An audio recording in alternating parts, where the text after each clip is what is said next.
Welcome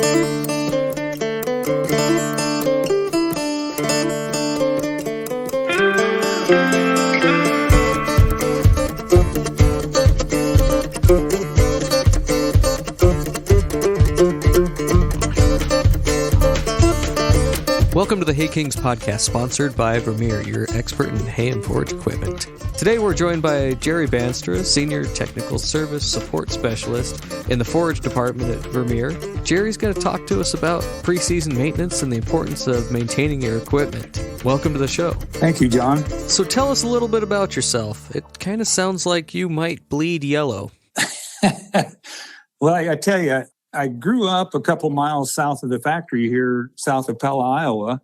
I knew the Vermeer family very well, Gary and Matilda at that time. Gary's kids were a little older than I was, like about 4 years. So I knew the family well, and I've been with Vermeer for 30 years or so, maybe like 33. And that entire time I was in the forage side of the business, or the balers, rakes, mowers. Prior to Vermeer, my wife and I, we operated a dairy farm with my folks and a brother. And so when I left there, Vermeer was kind of a perfect fit for me.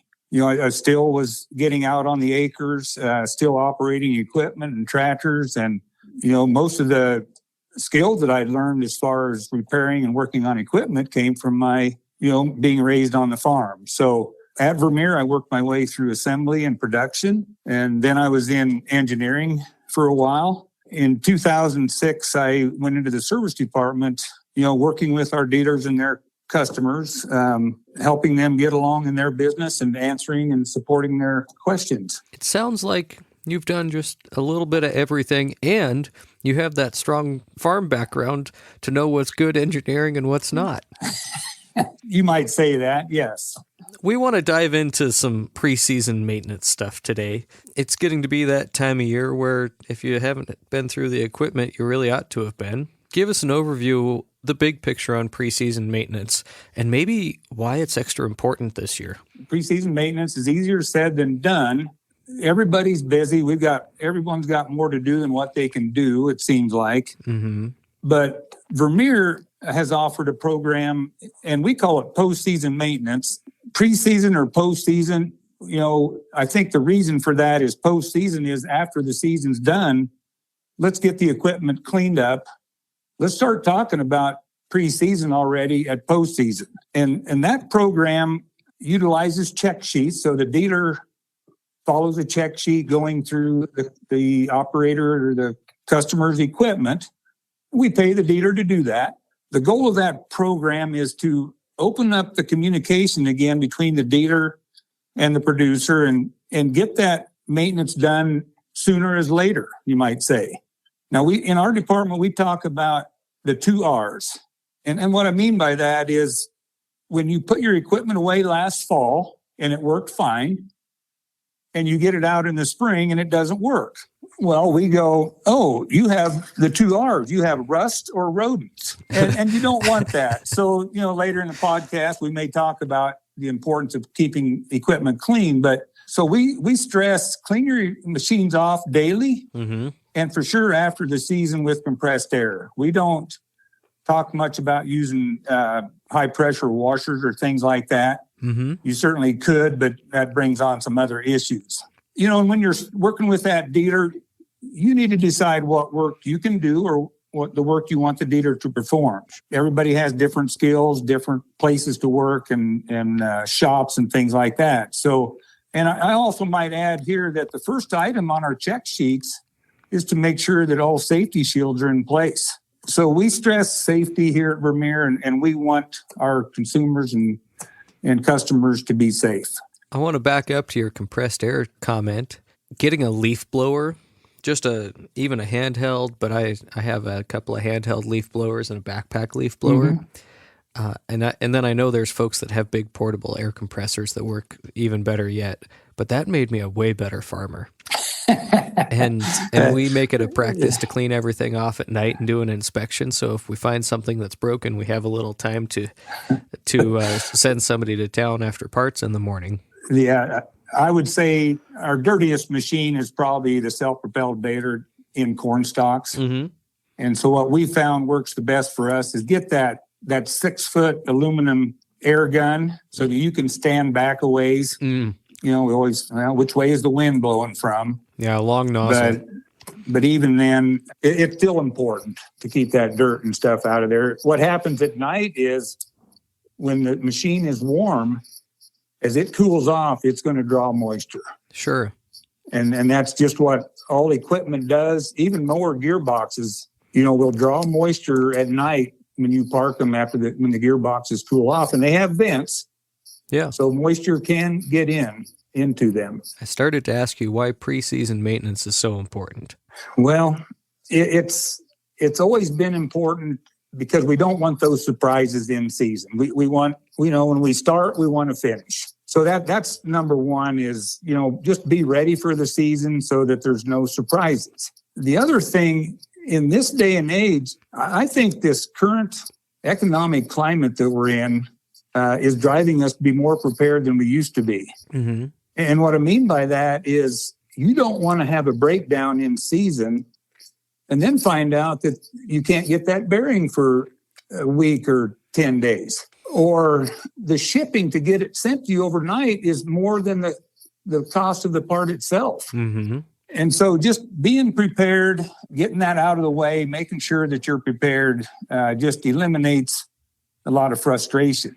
The other thing is labor can also be hard to find. So now if you're broke down and, I need to bring it to the dealership to be repaired, well, we'll get to you when we can.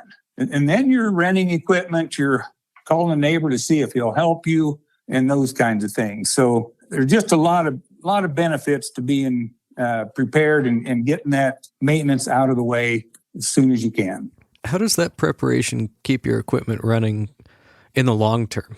All machines, or most machines, need what I call some broke-in adjustments, or in other words, taking the slop out. When you get it, it's brand new, and a lot of customers trade machines because they want to start with something that's brand new. Mm-hmm. So after you have a machine that's been running for a year, the machine changes. It goes from being brand new to being used, mm-hmm. dirty, and maybe a little bit worn. And what I mean by that is, the teeth might take a set back a little bit from where they were adjusted at when it was new. Mm-hmm. The gearbox oil needs to be changed. The chains get looser. The belts need to be tracked mm-hmm. as they break in. Adjusting the twine and the net wrap attachments can sometimes be important too after that first season. And even beyond round balers, thinking about small square balers, the knotters always need something. Yeah. It's very rare that you put a baler away that's working perfectly and it comes out of the shop running perfectly. Whether it's round or small square or big square, it doesn't matter much. There's something that needs set and fine-tuned. Yeah. Even like our net wrap on our round baler slides down what we call the feed pan under the tailgate. Yep. Well, even as it sets over winter, it can get a little bit of rust on it. And then that first bale, it may not start the net right away. And it doesn't take long to polish it up, but just being aware of those things, what can happen and addressing them goes a long ways. And what's the biggest benefit you see for operators who prioritize that maintenance?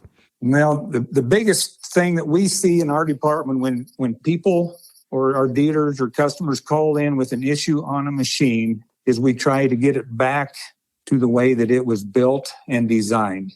And so the big thing is that when you do this maintenance, you try to get them back into the condition that they were designed to be in. And that's critical sometimes to the success in the field and maybe even as reducing the amount that the parts wear. Oh, yeah. We talk about, you adjust the pickup height, you adjust the suspension on the mower, you adjust the teeth on the rake. Well, all those machines will work if you set them too low. Yeah. And so really you need to almost set them too high and then adjust them down. Sure. Because you have to determine if that's the way it's supposed to be or that's the way we want it to be. So adjusting those machines, mower conditioner headers will catch dirt and be heavier than they were when they were new. Mm-hmm. Even things like air in the tires will make a difference. It's just a big benefit. And I'm going to add here that producers and dealers that perform good maintenance and keep good records of that maintenance, if they call in and are talking about warranty issues or what's going wrong with their equipment, they will fare better if they have good records. Well, and even in the long run, even beyond warranties, that equipment maintains its value better if it's well taken care of. So that, I mean, you're talking about resale value. We all know, John, those operators that keep their equipment really clean. Yep. Everybody wants to buy their trade-ins. Yep. You know, and so they do get premium results when they do a trade-in. Sure. Let's take a break there and we'll get a word from our sponsor. With the 605N, I feel I can go to the field and we just bail. We're not stopping, we're not adjusting. It's ready to go and it goes. I spend more time bailing with less issues that I've had with other balers in the past. I'm Ken Moses and I get more hay put up right with the 605N Vermeer baler. Hear the full story at makinghay.com/haykings. Let's switch gears here and dive into some individual pieces of equipment. What are some of those high wear items you suggest getting spares of ahead of the season? So a few things here. Anything that really contacts the ground or is close to the ground or does most of the work on the machine. Yep. You need to look at those items. You know, it could be teeth, cam bearings, knives, blades, baler, lacing pins. Yep. On balers, bigger operators, it may even be wise to keep a couple spare belts. Sure. So if you do accidentally break a belt, you're not down. You just put in another belt and you're running again. And you don't strike me as somebody that spends a lot of time on Facebook, but on the group, one of my favorite things is taking those worn out pins out of the belts. Yeah. The coolest trick that I ever saw was somebody put it in the chuck on a drill and used that drill to spin the pin and was able to pull it out, pull a really worn pin out of a baler belt. Absolutely. I thought that was about one of the coolest things, because otherwise you're taking your pliers and you're beating your head against a wall, but just spinning it when it's real worn, when it's well past when it should have been changed, just spinning it takes it right out. That was one of the cool things that that's pretty neat. I don't think that ever made it to any of our operators or maintenance manuals, by the way. but that is a cool trick. If you wait too long with some of this maintenance, just like a simple baler belt pin, will take you 5 times longer to fix. If you wait too long. Yeah, guys talking about taking a saw blade, a little metal saw blade, and getting in there and trying to cut the pin out. Just silly kind of stuff that just makes what should be an easy job hard. I've done it, believe me. No, you want to check them. You want to replace those pins before they get bad, and you can't get them out. And so, it's one of the items in our postseason maintenance check sheet to check those pins and replace them. And now the other thing that maybe isn't always thought about is lubricants. Our self-propelled baler has several pumps and drive motors. All our mowers have several gearboxes. Mm-hmm. It is worth having a discussion with your dealer about lubricants, and that includes grease. That list of lubricants can be quite extensive. It can be some special oils in there. We demand that you use the right oil for our self-propelled baler pumps. And what I tell producers and customers, you have to realize that if you're operating a machine that you've now paid a fair amount of money for, if you want that warranty to be honored when you have an issue, then you have to do what the person that's providing the part, you need to do what they're telling you to do or asking you to do. And that means using the right oils. That means if you have a 3-year cutter bar warranty, then after year 1, you check the oil and the grease. After year 2, you check the oil and the grease. Mm-hmm. And at year 3, if you called in right before the warranty expires, well, do you have any maintenance records for that? And if none are known, that doesn't always, that's sometimes another discussion. Sure. So yeah, it's all good stuff to be prepared. What are some of the things that get overlooked or forgotten about? If I start with round balers and maybe anything with belts, I would say sometime that belts get overlooked. You know, you look at them and, they look good. In a baler, I suggest that the belts need to be tracked one more time in its life after it's built. And what I mean by that is the belts are going to take a set. You know, we track them the best we can when it's manufactured, but after that first year of baling and stretching and pulling and wearing, it's a good idea to go in there and retract the belts one more time. That's that left and right adjustment, right? As Yes, you're talking about yes. tracking, I'm thinking about Yep. how it's running across the rollers. Another thing that we get a lot of calls on is things that have a lot of moving parts. You take like our net wrap attachment, our mechanical net wrap attachment has a lot of moving parts that interact with each other. And it's important to understand some of those interactions, how it works together, because some of it's even, electric over hydraulic or electric over electric adjustments. Mm-hmm. We know that, maybe somebody has different operators. Maybe they've pushed a button or changed something that they weren't aware they were doing or weren't sure what they should do. And now it's out of adjustment.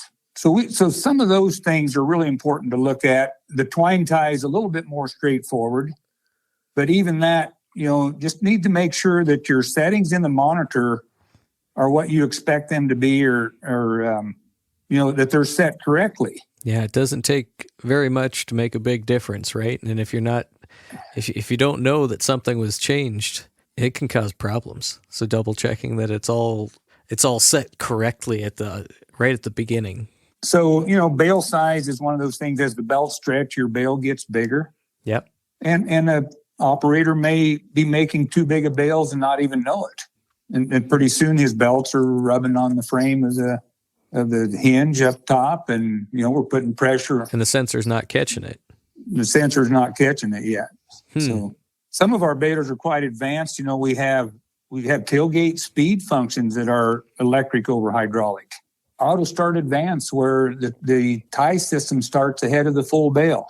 Does the operator understand those kinds of things and what's its setting? What I just heard you say is, and that would be on a net wrap, where it starts to feed the net wrap before the bale's completely finished, so it shortens the total tie cycle, because the net doesn't go straight to the bale. Am I understanding that right? Right. Yeah. You got about 6 seconds of net feeding that you can do before that net gets to the throat of the baler. Mm-hmm.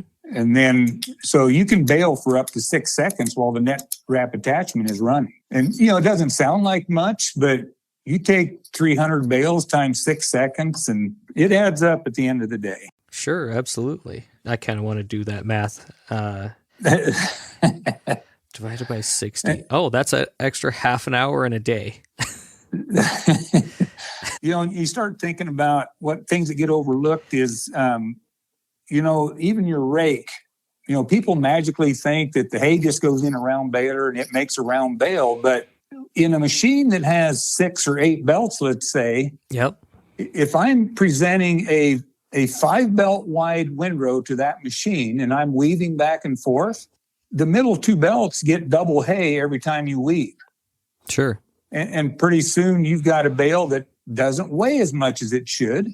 Maybe the twine comes off the edge, or it's a little fat in the middle. Yeah, net doesn't spread maybe quite the way it should.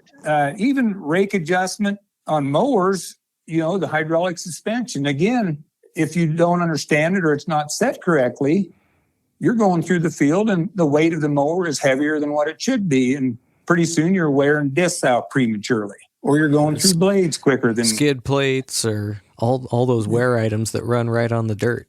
Yeah, sure. Yeah. Going back to net wraps a little bit, John, what our producers want, I think, number one, is they want the bale to look good and the net to be tight, but they want as many bales out of that roll of net that they can get, because, like everything else, it's gone up in price too. Sure. Getting that net wrap adjusted and challenging that tension on that net to be as tight as you can get it can save you money as well. And it's perfectly fine if an operator or producer doesn't understand how something works, get with that dealer, call us, call somebody, and we can walk you through that and explain, what we're looking at there. Mm-hmm. And it's really important. It's, and some of these things that I've been talking about, there's no error codes on the monitors going to show up saying that, the tension on your net isn't tight enough. It's not going to say that. Sure. It's not going to say, hey, the mower suspension is too low. You need to raise it. So maybe that's something we ought to have. I'm a grass hay guy, and I believe firmly in a 4-inch stubble height, and that header float pressure and that clearance matters a lot to get those. Oh yeah. To get those good agronomic practices. It's way different than when I first farmed. This equipment's getting a little more complicated. It's changing. We got a lot of harnesses anymore and wires and plugs and pins. So going back to those 2 R's, the rodents and the rust. Mice on wires. It can happen pretty easily. Sure. What are some of those preseason maintenance items that the operator can complete from home? I would think that they could do most of the things mentioned in the operator's manual. The big one is just clean that machine off daily. If it has a net wrap or twine attachment, blow that out. That goes a long ways. Open the shields, open the tailgate a little bit, look inside the machine, clean the rollers, blow the dust and debris off the side. Those customers that do that are the ones that see what they need. Well, see what needs to be done first. Mm-hmm. And so they can do it. I can tell you horror stories of how many bales, people have made without even opening the door. and it could be because on our premium balers, we use O-ring chain, and they may go, well, if it's O-ring, I don't need to oil the chains. Mm-hmm. I don't need to open the door or do anything to them. I'm just going to run it. Oh, and doggies. That's not good. So when you do it, when you blow your machine off, examine it. You can tighten the chains, remove material from the rollers, check the teeth, check for any loose hardware. That's been a big deal the last few years. Sure. And then missing or damaged shields. Again, we want everybody to be safe, but wear items, I'm hoping that a producer would be able to change at home. Mm-hmm. By and large, farmers want to do the bulk of the work themselves, but what should be left to the dealership? That's a good question, John. What I see anymore is you want to contact your dealership to learn if your machine has service bulletins or kits or campaigns or any warranty items that is not known by the producer.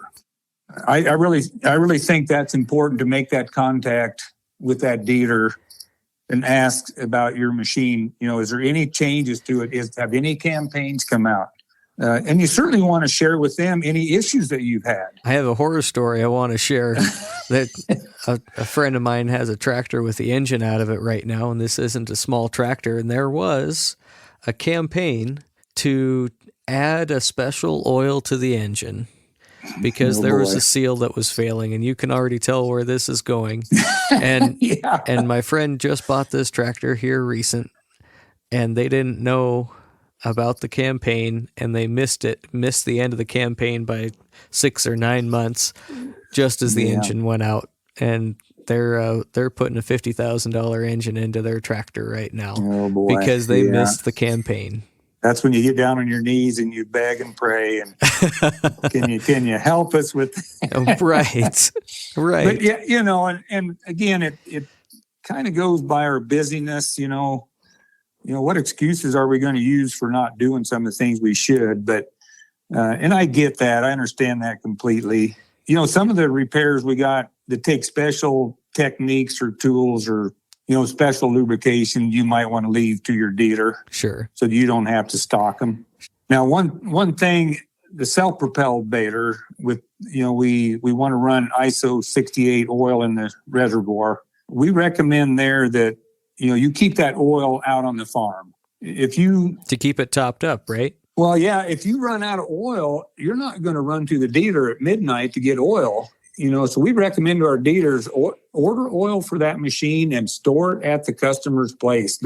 You can lose 8 gallons before the sensor tells you it's low. And you know how you want to, I want to get done. And you might be tempted to add something you shouldn't do. Sure. Yeah. Warranty items and service bulletins should be done by the dealer. So check with them, see if there's any. They can check with us and we can guide them as well. All right. When do you suggest operators call their dealer to get their preseason maintenance scheduled? Everyone's season is different. We know that. So we really recommend right after the season's over to maybe start talking about it already. Maybe you'll be the first one on the schedule instead of the last one in the spring on the schedule. Yep. But we do know that if a machine sets for a long period of time, we at least want it to be cleaned and stored out of the weather. A lot of horror stories with mice and rats and things like that. Getting into electrical components. Oh, yeah, makes me shiver just thinking about it. Well, they told me that they use vegetable oil on some of those rubber components. Oh, I don't know, for lubrication or something, but that's what the mice are. That's why they want to eat into it, I heard. But interesting. Don't know if that's true or not. The only risk you might run by doing it early is if a manufacturer would release a bulletin middle of the winter and your machine was done that fall, it's not fun when the dealer calls you and says, hey, could you please bring your machine back so we can do another bulletin? Yes. That's really the only reason I see maybe for not doing it right away. But man, our dealers get busy in the spring. Yes, absolutely. Work with your dealer on that. What's a good time? Your weather, your season, and your dealer. So, yep. But yeah, sooner than later. Now, there's folks who just aren't going to prioritize their equipment and wait till the last minute. I've never done that. What advice do you have for those folks? Maybe they're used to waiting, but I would say. Again, it depends on how handy you are. You're taking a chance, especially with the labor shortage that we're in, of that machine taking longer than it used to. Mm-hmm. And that labor, I don't mean it's just the technicians at the dealerships. I mean, it's the people making the parts. Yep. It's the truck drivers delivering them. Yep. It's the people welding them. You just don't know. So again, like I said earlier, this economic climate we're in is really demanding everybody to do things sooner, hoping that they'll get it done later. Mm-hmm. And I don't care for it myself. I like the good old days when everything was pretty predictable. What happens when a bearing sits for an extended period of time? I was always told that bearings get flat spots on them when they sit. Years ago, we would ask producers with round baiters to loosen the belts over the wintertime. I don't know if that was for the belts or to take load off the bearings. You have to look at bearings as they heat up when you use them, and when they cool off, they draw moisture. Yep. And so when they draw moisture for that last time in the fall or the year when you're done with your season, and they draw that moisture and set, and the lubrication is not there, that's when that rust will pit the bearings. And then it's all over but the tears. It's just a question of how long. We've got both on our machines. We've got some sealed bearings. We've got greasable bearings. There is a lifetime to them. So, yep. I don't know, you probably remember the little needle you could get on your grease gun and penetrate the seal of the bearing. I've never done that. No. People have removed the seal and packed them with grease, and it just depends on how thorough you want to be. But that's where I see bearings getting the pits in them is from lack of lubrication and grease. But shimming rollers is a pretty critical thing in any manufacturer that's putting rollers in machines. Yep. Side load on bearings should be checked as well. So we were recommending that, get a heat gun. You're out there with your machines in the middle of the afternoon, do some spot checks for heat and see if that one cutter unit is hotter than the other ones. Yep. See if that one chain is running hotter than the others. It doesn't take anything fancy, just the cheapest little infrared heat gun that you can buy. Yeah. I have one in my swather. Absolutely. Yeah. square balers that I run, the bearings are a little hard to get to, but I think a lot of these things carry over to square balers, both big and small. Shimming knotters matters a whole bunch. And then obviously plunger bearings, thinking about big balers and plunger tracks, all of those wear items. Those are all things we spent a lot of time talking about round balers today, but all of those things apply. Those all are doing work for us, and it doesn't come for free, and they don't generally get better over time. They just get worse. So Right. Again, being prepared, knowing your equipment is important. I sure do appreciate you coming and talking to us. I really take your advice to heart. Thanks for having me.